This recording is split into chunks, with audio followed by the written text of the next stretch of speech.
کے ساتھ جناب حضرت مولانا ڈاکٹر حفظ الرحمان قاسمی حبیبی ڈائریکٹر ایگن اکیڈمی دہلی سے گزارش کر رہا ہوں کہ وہ تشریف لائیں اور اپنی قیمتی باتوں سے ہم سامعین کو نوازیں۔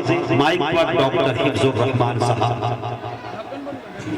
ہر درد کی دوا تو لعاب رسول ہے، مکچر یہی ہے یہی کیپسول ہے، ہو جاؤ اگر مریض تو صلی اعلیٰ پڑھو، ٹانک یہی ہے اور یہی بھی کاشا ہے۔ السلام علیکم ورحمۃ اللہ وبرکاتہ۔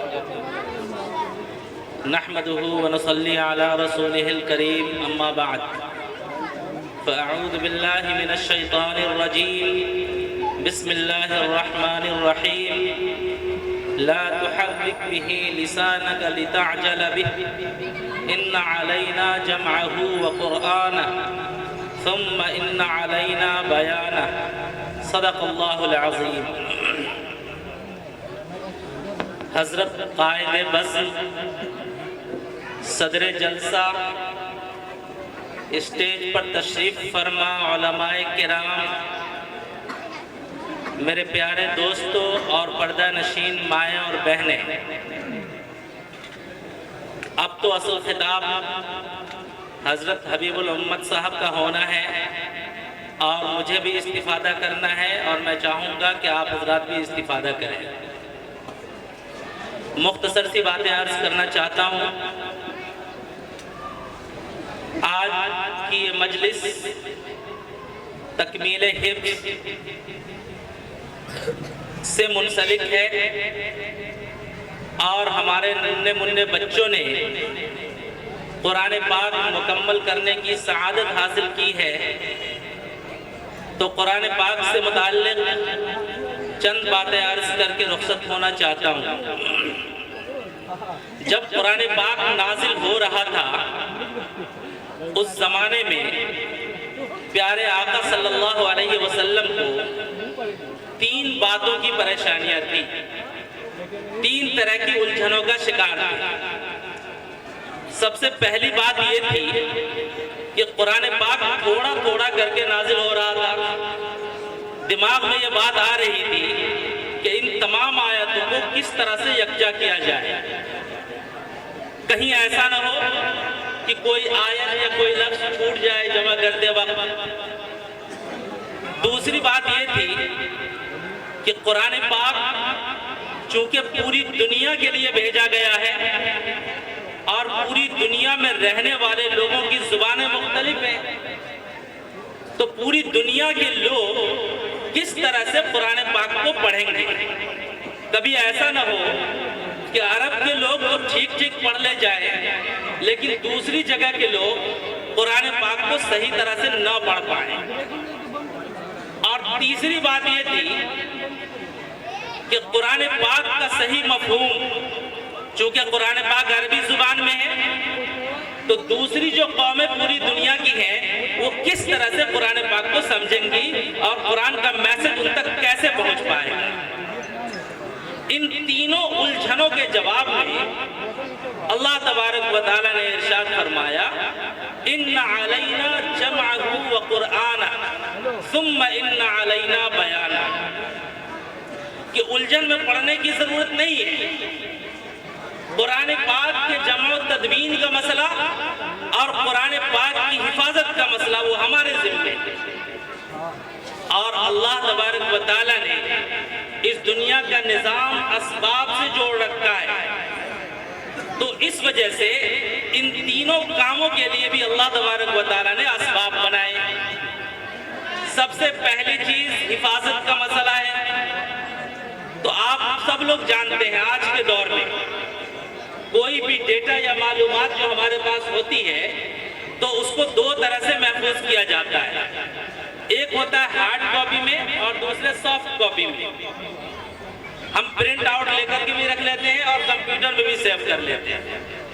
قرآن پاک جو مطبوعہ شکل میں ہمارے گھروں میں ہوتا ہے وہ تو ہارڈ کاپی ہے، اور قرآن پاک کی جو سافٹ کاپی کہہ لیا جائے وہ یہ ہمارے ننھے منھے بچے ہیں جنہوں نے آج قرآن پاک کی تکمیل کی سعادت حاصل کی۔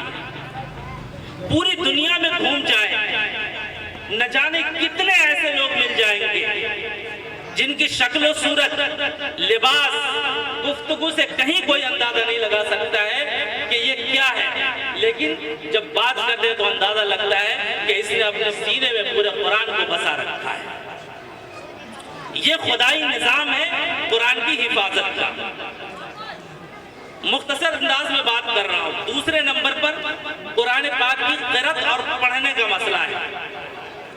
اللہ تبارک و تعالیٰ نے قرآن پاک کی قرأت کے لیے ایک طبقے کو پیدا کیا جو ائمہ قرأت بنے، اور انہوں نے قرآن پاک کو پڑھنے کے کیا رول ہونے چاہیے، کیا اصول ہونے چاہیے، وہ مرتب کیے، اور پھر ان اصول کی روشنی میں پوری دنیا میں، چاہے گاؤں ہو، چاہے دیہات ہو، چاہے شہر ہو یا کوئی بھی کنٹری ہو، ہر جگہ جا کر دیکھ لیں تو قرائے کرام پھیلے ہوئے ہیں جو چھوٹے سے لے کر بڑے لوگوں کو قرآن پاک کو پڑھنا سکھا رہے ہیں کہ قرآن پاک پڑھا کیسے جائے۔ قرآن پاک کے پڑھنے کا مسئلہ ہے زیر کی آواز کیسے نکلے گی، زبر کی کیسے نکلے گی، پیش کی کیسے نکلے گی، زبر کے بعد الف ہو تو کیسے آواز نکلے گی، اگر یہ ہو تو کیسے آواز نکلے گی، پوری تفصیل کے ساتھ اصول مرتب کیے گئے اور ان اصول کو پوری دنیا میں پھیلانے کا کام کیا جا رہا ہے۔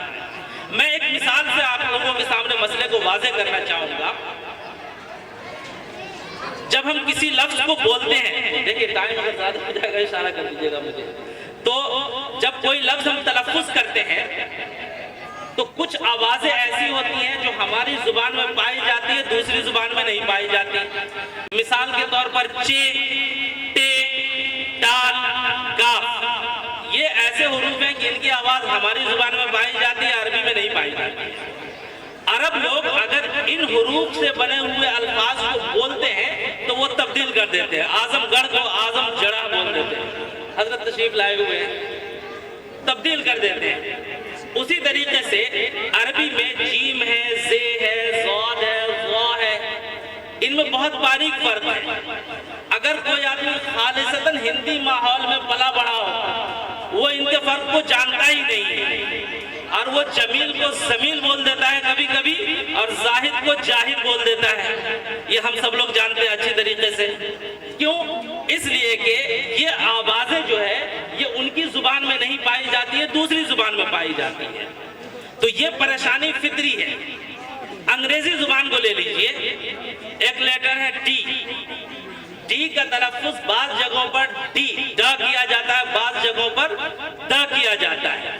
تو جہاں پر ڈا کیا جاتا ہے وہاں کے لوگوں کو اگر خدیجہ کا لفظ بولنے کے لیے آپ کہیں تو وہ بولیں گے کھٹیجہ، کھٹیجہ۔ لیکن قرآن پاک کا کمال اور اعجاز یہ ہے کہ اگر وہ آدمی بھی قرآن پاک کی تلاوت کرے گا صحیح سے پڑھنے کے بعد تو وہ ان الدین عند اللہ الاسلام کبھی نہیں بولتا ہے، وہ ہمیشہ ان الدین عند اللہ الاسلام ہی بولے گا، حالانکہ اپنی زبان میں وہ خدیجہ کو کھٹیجہ بولتا ہے۔ یہ قرآن پاک کا اعجاز ہے۔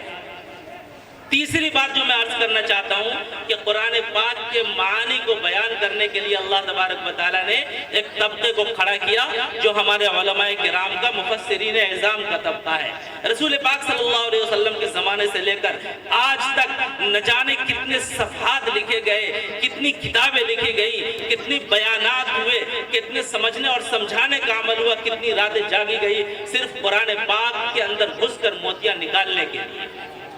تو خلاصہ یہ کہ تین طبقوں کو پیدا کیا، حفاظ کو، قراء کو اور علماء کو، اور یہ تینوں کے تینوں طبقے قرآن پاک کی خدمت میں لگے ہوئے ہیں۔ آج چونکہ تکمیل حفظ کے موقع سے یہ مجلس سجائی گئی ہے، اس وجہ سے حفاظ کرام کی کیا فضیلت ہے حدیث کے اندر، میں ایک بات صرف عرض کرنا چاہوں گا۔ یہاں پر اگر آج حافظ ہونے والے بچوں کے والدین ہو، باپ ہو اگر کوئی، تو ہاتھ اٹھا دیجیے ذرا سا۔ کوئی ہے؟ ادھر ہے، ماشاءاللہ ماشاءاللہ۔ دیکھیے یہ وہ لوگ ہیں پیچھے سے، الحمدللہ یہ وہ حضرات ہیں جن کے بارے میں رسول پاک صلی اللہ علیہ وسلم نے ارشاد فرمایا ہے کہ قیامت کے دن ان کے سروں پر نور کا تاج رکھا جائے گا اور پوری دنیا دیکھ لے گی کہ یہ وہ لوگ ہیں جو زمانہ کہیں جا رہا تھا لیکن قرآن سے محبت ان کو اپنے بچوں کو مکتب اور مدرسے میں ڈالنے پر مجبور ہو گئی اور انہوں نے اپنے بچے کو حافظ قرآن بنایا۔ آپ لوگ خوش قسمت ہے۔ بس ایک دعا کرنا چاہتا ہوں دل سے، آپ لوگ بھی آمین کہہ دیجئے دل سے۔ اللہ تبارک و تعالی ہم تمام لوگوں کو اپنے بچوں کو حافظ قرآن بنانے کی توفیق عطا فرمائے۔ ہم تمام لوگوں کو ہمارے بچوں کو اللہ تبارک و تعالی بہترین حافظ، بہترین قاری اور باعمل عالم بنا دے۔ وما علینا الا البلاغ۔